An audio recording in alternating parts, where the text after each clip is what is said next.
Welcome.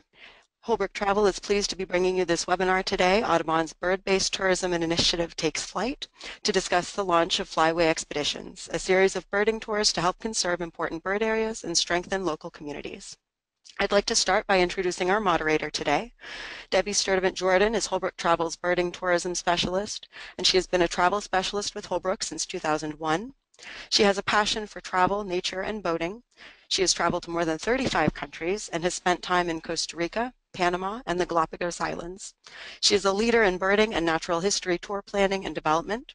Welcome, Debbie. I think we may have some audio issues here. Bear with us for just a moment while we get Debbie on the line. Lindsay, if you'd like, this is Andrea. I can also try and just briefly step in as Debbie arranges her audio. Sure, that would be great. Thank you. Okay, all right, very good. So my name is Andrea Holbrook, and I'm going to just step in here briefly to talk about the agenda that we have. First, we're going to hear from Jeffery from National Audubon Society on the Bird-Based Tourism Initiative. After that, I will be going through the Flyway Expeditions programs. After that, we'll be handling your questions, taking questions. Some of you submitted questions beforehand, and we'll be sure to cover those and certainly handle any questions that you have during the presentations or after. So we do have plenty of time for that. And then just a wrap-up. And I also would like to thank all of you for joining us and being a part of this discussion. We're very excited. Oh, thank you. Let's quickly a brief overview of all of us in terms of our bios and background. So Jeffery from National Audubon Society, myself, Roan McNab, joining us all the way from the Petén in Guatemala, from Wildlife Conservation Society. Welcome, Roan. And Maki Tazawa from the National Audubon Society as well. Andrea. Yes. Hi, Debbie. You can You able to hear me? Okay. I think something technical has happened here, and everyone seems to be muted. Okay. What I'm going to do is I'm going to proceed with my part of the presentation, so we don't, at this point, I think that'd be probably the best. So essentially, and I apologize for this technical difficulty, and we're going to do this in a little bit of a reverse order. We had hoped that Matt would really give a great overview about the science and the conservation and the huge work that's gone into the International Alliance programs from the field side of things and the conservation side. We're going to jump over to the travel side, really, and first have a look at sort of the end product, if you will, and then we'll come back. Well, and I can give a little bit of background, too. I was going to talk about that in my short little introduction. I didn't realize Sure. going to say so much. But basically, I just wanted to tell folks that I've been hooked on birding since my first look through a spotting scope at Sabla Verde Lodge back in '98.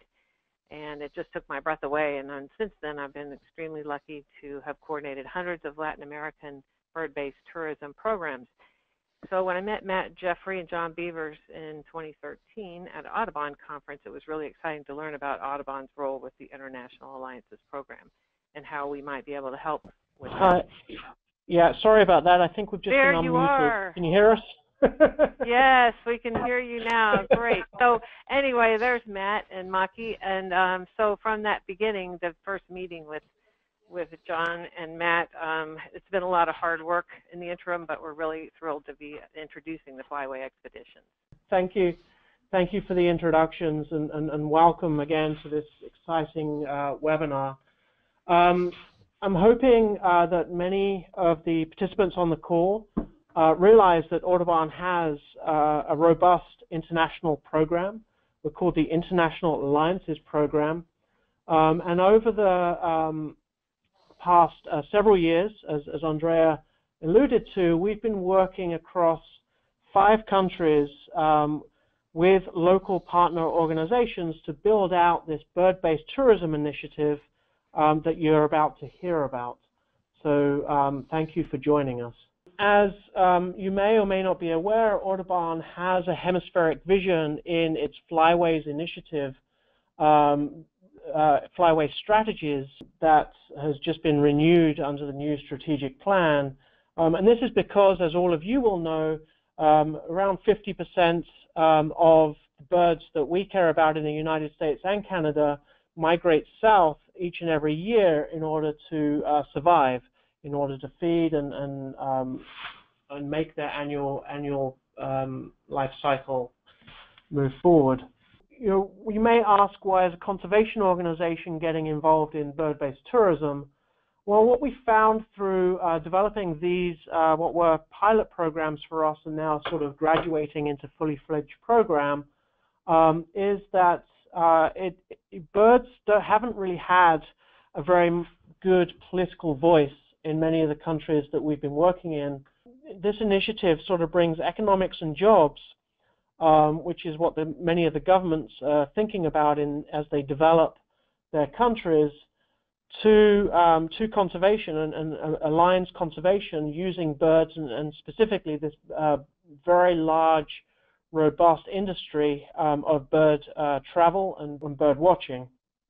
So we found that the program has really helped us engage with the governments and the communities to really move forward conservation and give birds a voice in each and every one of these countries, so that we can move forward with more robust conservation efforts around birds and their habitats as we go forward. What we did is focused in each of these countries, we have focused on the protected area systems and quite often the important bird and biodiversity areas, so that we can actually drive conservation to those areas, engaging the local communities that are so important to the conservation of those areas, so that we can protect, give value to the habitats and actually protect the forests and the shorelines and other areas that the birds need when they migrate each and every year. Our partners in this, the National Audubon Society through the International Alliances Program, has been sort of the coordinator and supporter and mentor to this program.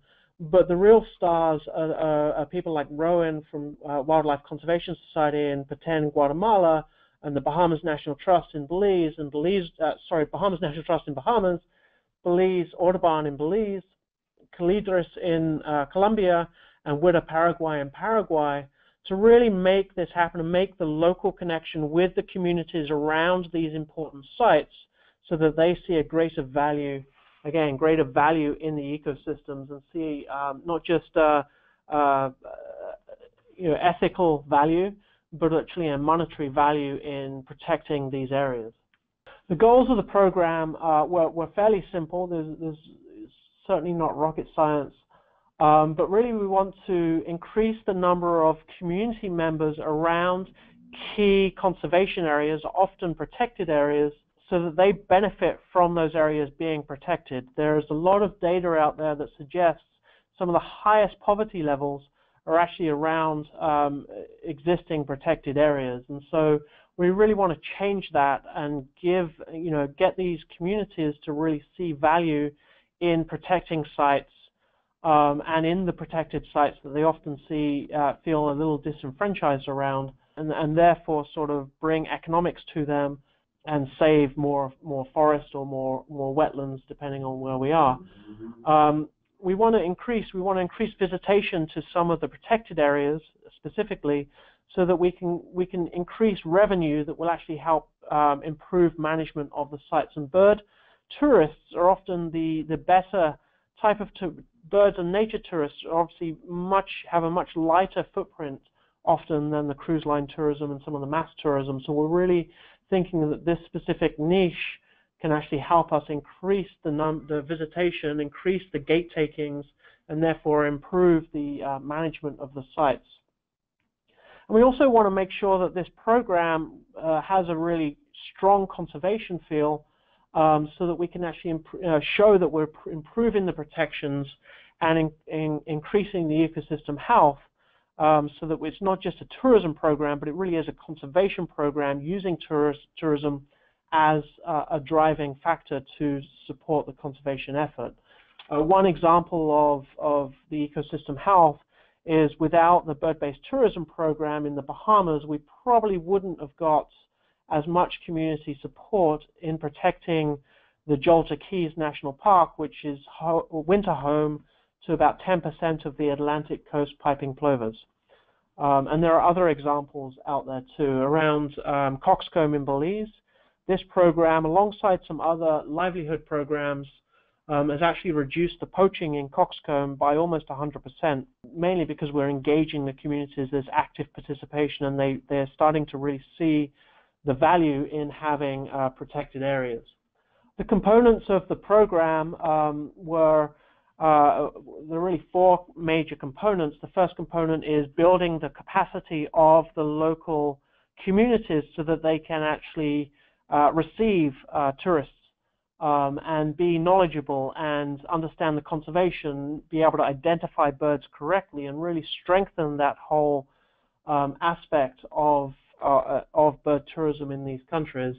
It surprised me when we started this program that somewhere like Belize, which is a very well-traveled country, really everyone we spoke to really said that the bird guide aspects needed to be strengthened, and they needed more bird guides because they were unable to actually look after the market that's arriving in the country each and every year. So that was sort of a good indicator that this was needed. The second component is a little bit what we're doing now, is sort of the marketing. So, you know, it's great that we've created capacity, and we've got now there's over 250 guides that have gone through this fairly intensive training program across the 5 countries. But that's all well and good, unless we can bring some of you to some of these trained guides, we're not going to have success. We really need to match the market with the product if we're going to be successful. And so we're really focusing now on the marketing and partnerships and really driving traffic to these communities and to support the conservation on the ground through paying for some of these guides to guide you. We also recognize that we need to work with the communities as a whole in around these critical sites so that they all feel engaged and empowered in the process, and it sort of creates also a pipeline for future guides or future wardens or future people that are employed in the sort of conservation or green economy, if you want to put it that way. And so we've reached over 5,000 adults and children across these 5 countries in sort of really comprehensive bird-related, bird and conservation ecology-related programming through this process. So we've got really huge groundswell of interest and engagement at these sites. And then the last component is really how do we learn from the process, and how do we share and expand these successes so that we can replicate this project in other areas. As mentioned, this is just a list of the project accomplishments. I think from a conservation point of view, some of the exciting pieces for me is, yes, we've engaged and we've taught and we've educated many people, but we're starting to see a real upswell in local people using things like eBird to help with the monitoring processes. We're seeing people take pride in local birding spots and looking after them.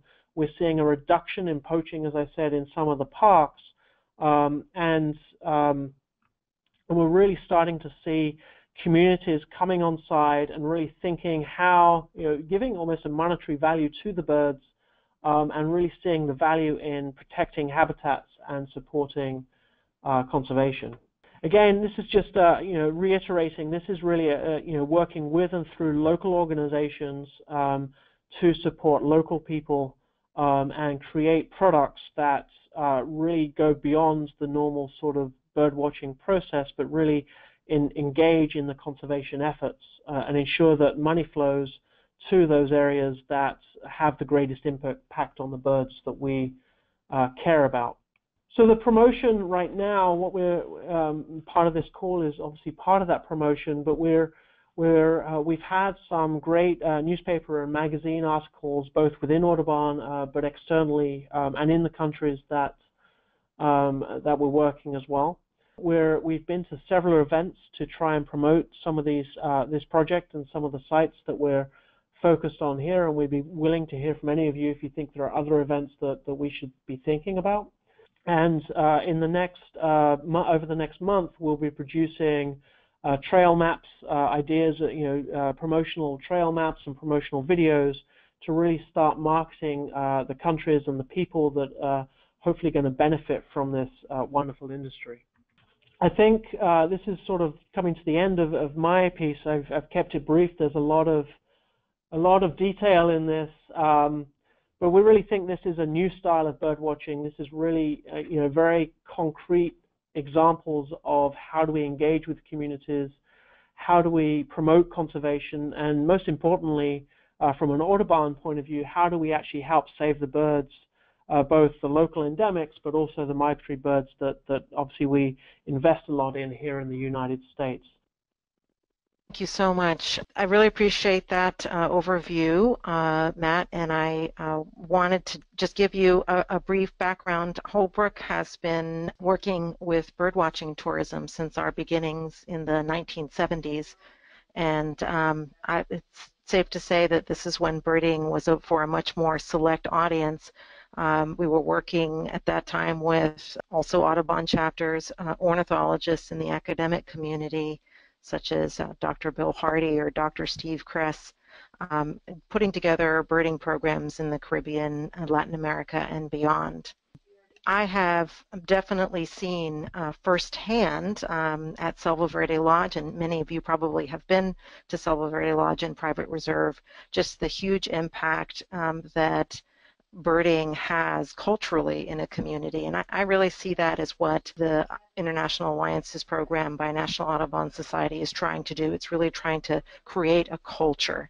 I could certainly point to many examples, La Selva Biological Station, Selva Verde, and of course all the lodges in Sarapiquí since that time have created an atmosphere where really the young people in the area are cool if they really know their birds, and they aspire to grow up to work in the tourism industry and the ecotourism industry as guides, whether it's locally or nationally. In fact, one of our very first naturalists at Selva Verde is now the owner of his own incoming birding tour operation. So we get the connection between the economics and the culture and creating that atmosphere. So we were thrilled to be on the ground floor, or asked to be on the ground floor as Holbrook in bringing this kind of programming to our birding community. And we know that for it to be a success, it has to be something that goes way beyond Holbrook and is really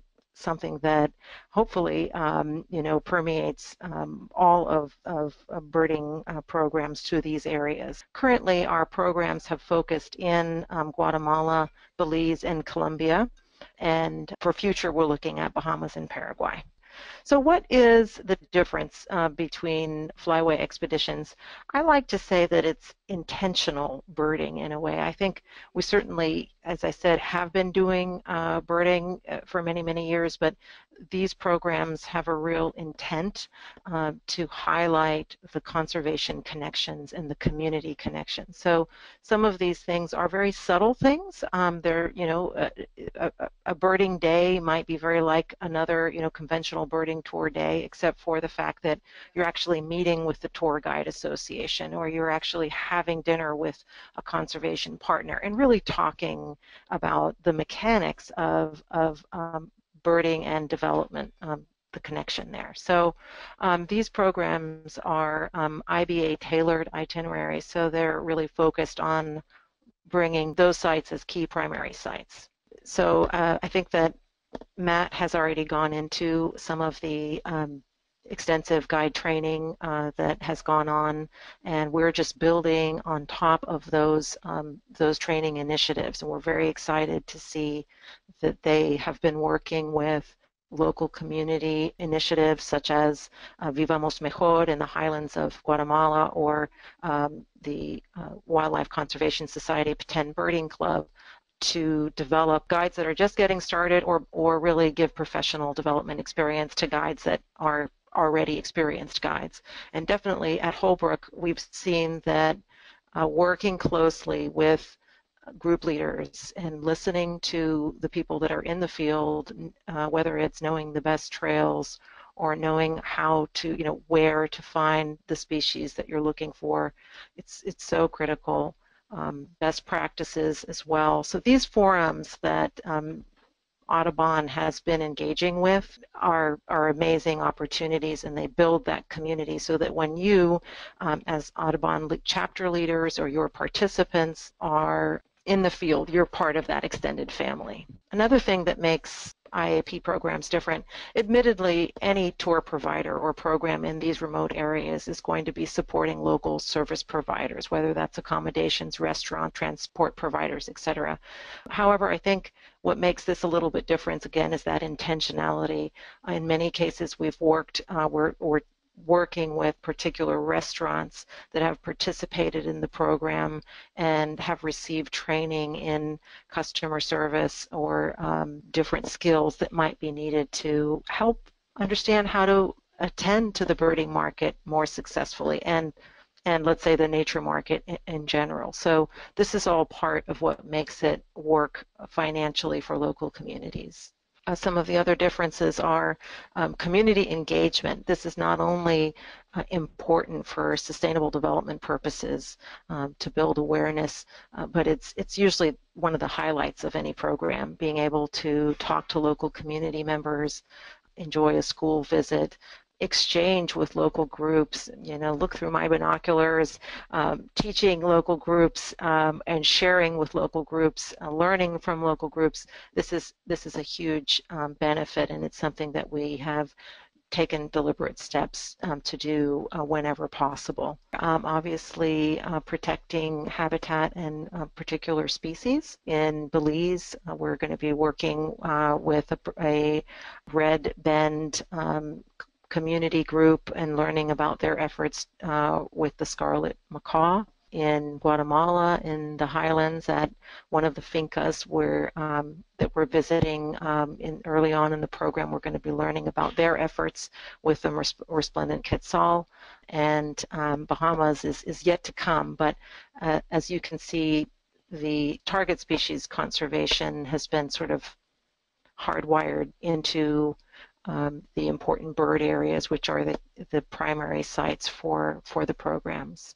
We're going to just go very briefly into the programs themselves. There are 2 programs in Guatemala, one in Belize and one in Colombia. So this is our shorter program, which Roan, I think, will go into a little bit more detail. It's a 9-day program focused in the Maya Biosphere Reserve. Very exciting connection with Washaktun. And as I said, I'm going to leave that to Roan to describe. He was just in our offices last week, and we were spellbound, just so excited to hear about the community-based forestry that's going on there, and just the model that it is throughout the Americas for involving local communities in conservation. The next slide we're going to go into is a slightly longer program in Guatemala, focusing on the highlands and Lake Atitlan, 11 days. And in this program, we're going to be the major conservation partner, Asociación Vivamos Mejor, has been working with local groups, and we're going to be visiting fincas and exploring the highland region of Guatemala.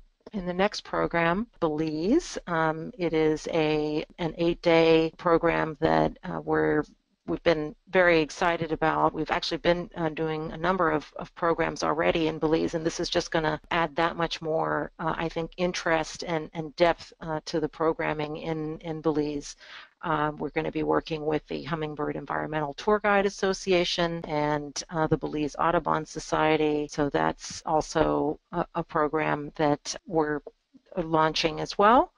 And finally, in Colombia, we have a program focused on very comprehensive program because of just the depth and breadth of Colombia. It's a huge country, so we're covering the Northern Colombia Birding Trail in this 12-day program. It's very exciting now with Colombia having recently reached the peace agreement.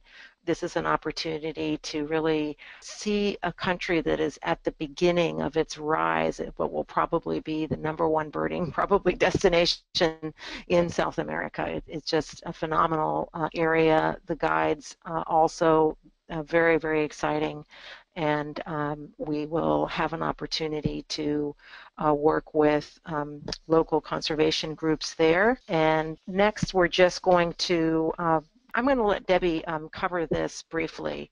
Debbie, are you with us here? I hope so. You can talk very briefly before we talk about the actual departures that Matt and John and John will be leading, just about how to work with Holbrook in setting something like this up. Sure, of course. And thank you so much for talking about the different programs and what's going on in these countries.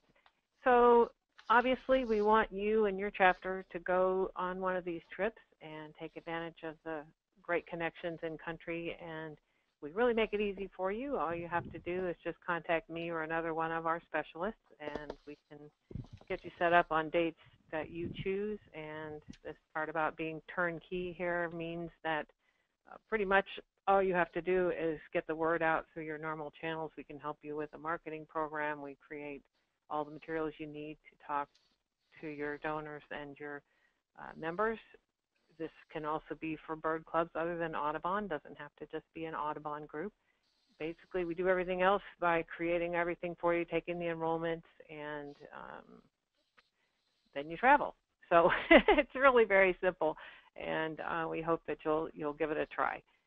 Andrea mentioned quickly these are the trips that are being led by Audubon staff. So if you want to join as a participant, please do jump onto one of these trips. You can find them on our website, and we're super excited to have them leading these particular dates in 2017. Thank you, So Debbie.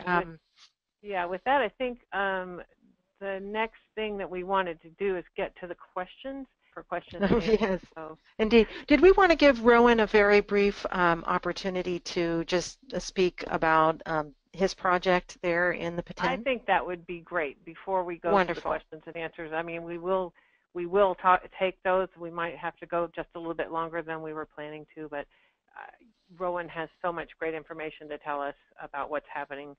He's talking to us from Flores, Guatemala. Go ahead, Roan. Well, greetings all, and thank you very much for the opportunity. I'd really like to thank Audubon and all of our local partners for the opportunity to participate in this program, and all the people attending this webinar. Holbrook also is doing excellent work in trying to put these agendas together. Thank you very much. We're really excited about the work that's ongoing here. Matt mentioned the training of local guides, and we've just seen a really enormous response amongst local community members. We have 2 different sets of guides that are available here. We have the advanced guides, as Matt mentioned.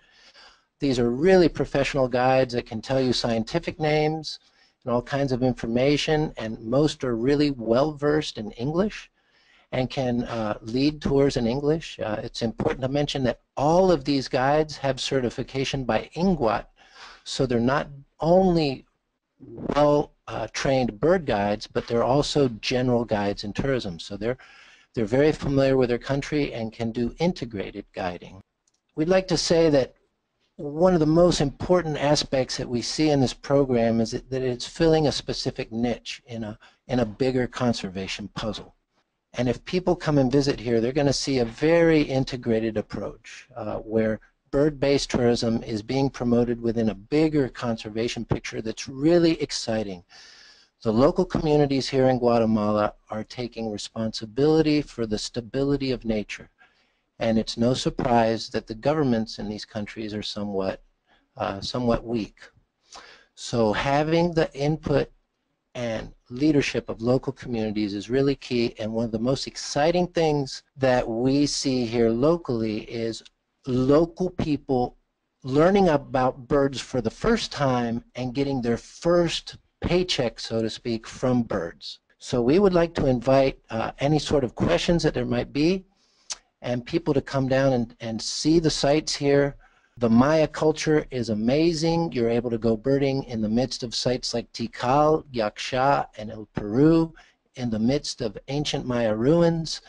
guided by local people, and hear about how they are managing the forest, the timber, the shate, the non-timber forest products, to ensure that this forest stays with us forever and we keep habitat for North American birds intact. So thank you very much. And if there are any specific questions, we'll be glad to answer them. Great. Thank you very much, Roan. We appreciate that. Lindsay, do you have any questions we could get to? Sure. Thanks, Debbie. We do have a few questions that have been submitted, so I'll go ahead and share those with you. I guess to start us off, we have a question about how to keep a conservation focus for the organization while also using the trip as a successful fundraiser. Along the same lines, we also had a question specifically about how you can fundraise for your chapters successfully using this sort of model. Does anybody want to grab that one, or should I go ahead and answer that? So we had a siren going by. We're trying to more technology, of course. I'm based in, well, Matt, go ahead, Matt. So I think this is it's a really a great opportunity for fundraising for the chapters and to support the International Alliances program and the work we're doing across these 5 countries. The way in which everything's negotiable, but the way in which we've tried to set these programs up is that there is a fee added on to the actual trip that is split 50-50 with the International Alliances program and the local chapter. So it's a $300 fee, and $150 goes to support the on-the-ground conservation efforts internationally, and $150 would go back to the chapter for each participant that goes. I think that meaning $150 per person times 10 people, so $1,500 for the chapter would be what they would get a return for organizing one of the trips. Exactly, and I believe if the chapters, the leaders of the trip, in order to encourage the people to organize these trips, I believe there is the leader would go for at least the on the ground would be free, if I'm not mistaken. That is correct. The prices are set up for one free leader spot from their home city to travel along with the group. And that can be changed too if many of the Audubon chapters I work with, everyone pays the same amount, so we can price it based on 0 leaders being included. But at this moment, the pricing includes a free leader spot. Thank you. I do have another question from someone who has submitted. They have a question about setting up trips geared towards grandparents traveling with grandchildren, having a wide range of experience with birding, and wondering if the structure would be helpful or lend itself to that. I'm going to go ahead and answer that one. Generally, on most birding trips, there are set up for adults, and most of them don't have children, under 18 on the program. However, we can set those up on a custom basis, and if you wanted to just offer one to your chapter, youth birding is growing by leaps and bounds. We actually this month have the first Hog Island camp is going to be in Salvo Verde, which is geared towards students aged 15 to 18. And so, yes, that is absolutely doable. On our regular trips where people are expecting all adults to travel, children under 18, unless it's a very special exception, would need to be on a specialized trip. Okay. We also have a question. Is 10 the recommended number of participants, or do you take smaller groups sometimes? We take smaller groups. 8 is really the most ideal size, but 10 and 12 can work pretty nicely as well. It also helps offset the cost. Okay, I think we have time for just a few more questions. Are you aware of the National Audubon Society Flyways Project and Climate Change Species Impact Study? Sounds like a Matt question.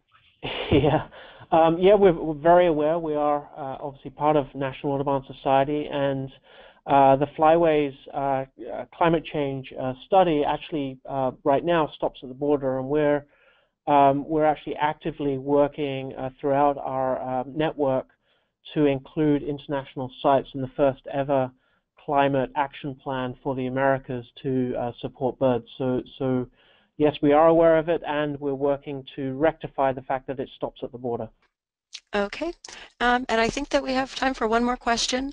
If anyone has any additional questions that they'd like to submit afterwards, you're certainly welcome to email us, but I'll go ahead and wrap it up with this last question. Are there projects that other groups or organizations can work on as a part of their birding trips to Central and South America? Can you say that? I'm a little confused on the question. Can you repeat it again? Sure. Are there projects that other groups or organizations, I imagine maybe organizations that are not necessarily affiliated with Audubon, that these organizations can work on as part of their birding trips to Central and South America? Oh, yes. And Yeah, I can jump in there and answer that one please, briefly. Matt. We've worked with several Audubon chapters who have helped us on the ground with some of the partners in building some capacity and sort of implementing local projects. It really is a case-by-case basis right now, but certainly there is opportunity. And Roan, I think you had something to say to that too. Yeah, that's right. We can help depending on the degree of familiarity with Spanish and comfort with the visitors and their Spanish language skills. There are different projects that they can support here in the Maya Biosphere Reserve that are bird related. There's also opportunities to do cultural stays and develop these special itineraries with the support of Holbrook. There are going to be some MOSI studies that are studies where we're setting out mist nets and doing capturing and monitoring of bird populations here, and be possible to set up some special trips to participate in those. There's going to be a Christmas bird count that's registered with the Audubon Society that we're going to do yearly here in the Maya Biosphere Reserve. The next one is coming up this Sunday, so people will miss that, but it's a fantastic opportunity where a huge number of the birds are birds that North American birders are very familiar with. Any of the registries that you have while you're birding in Guatemala can be uploaded to eBird, and eBird is now going to be used as one way to monitor bird population stability here in the Maya Biosphere Reserve, so we'll appreciate people contributing with their observations here. And as I mentioned before, you can do community-based stays and look at integrated forest management and do cultural stays in arrangement with us and local partners here, and we'd be glad to provide that information to Audubon and to Holbrook. Thank you very much. Thank you. Oh, all right, well, with that, we are concluding our webinar for today. I'd like to thank our panelists, Matt, Maki, and Roan, as well as Andrea and Debbie for joining us and sharing their expertise. And thank you so much to everyone who attended and for bearing with us through our technical difficulties. We appreciate having you with us today. We hope that you did find the presentation interesting and informative. The webinar has been recorded, and we'll be emailing everyone a replay tomorrow. So thank you again, and have a great rest of your afternoon. Thank you. Bye-bye, everyone. Have a good evening.